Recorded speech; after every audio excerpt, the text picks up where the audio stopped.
میرے بزرگوں اور دوستوں،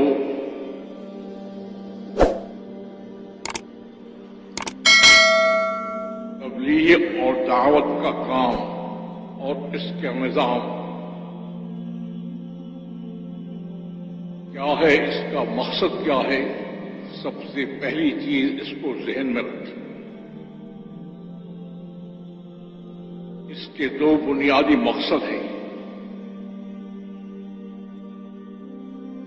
جو ان دونوں بنیادی مقصدوں کو سامنے رکھ کر بات کو سنے گا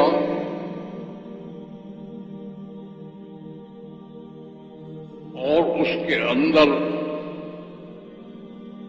اس کی طلب اور اس کا شوق ہوگا، اللہ اس کو قبول فرما لیں گے، وگرنہ اللہ تعالیٰ کان سے پکڑ کے نکال دیں گے۔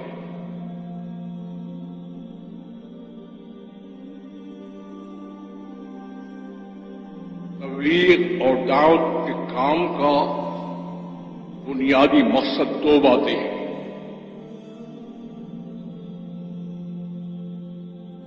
پہلی بات یہ ہے کہ یہ امت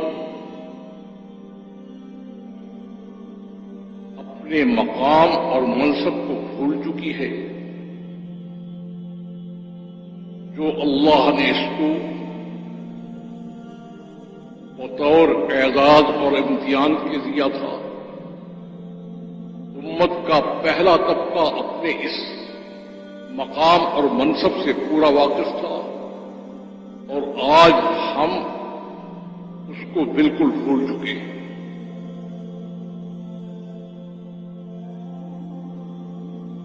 اس امت کو جو مقام دیا گیا تھا ختم نبوت کے بعد تمام انبیاء علیہ الصلاۃ والسلام کی نیابت کا دیا گیا تھا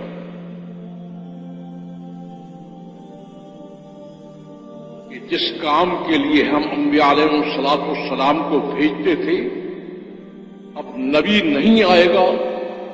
آپ کی امت اس کام کے لیے مقرر کر دی گئی ہے اور آپ کا دائرہ پوری انسانیت اور قیامت تک ہے، تو آپ کی امت اس ذمہ داری کو پورا کرے گی جو پہلے انبیاء کرتے تھے۔ تو ایک اس ذمہ داری کا احساس دلانا اس کا پہلا مقصد ہے، اور دوسری چیز جو تبلیغ و دعوت کے کام کا مقصد ہے وہ یہ ہے کہ یہ امت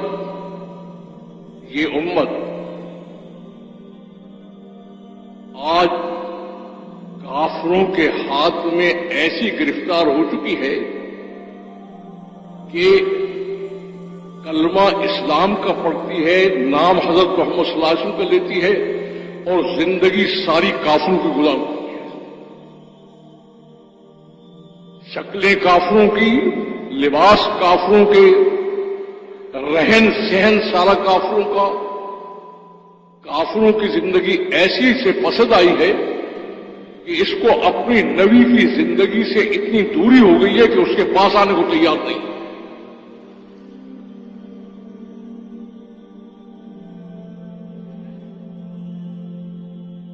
95% امت کا طبقہ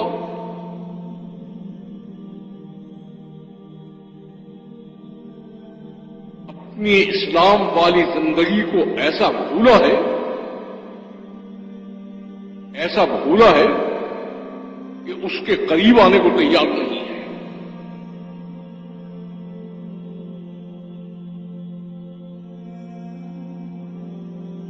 تو یہ امت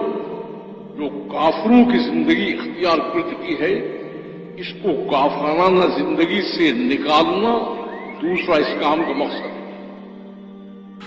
دوستو، ہمارے اس اسلامی چینل کو ضرور سبسکرائب کریں،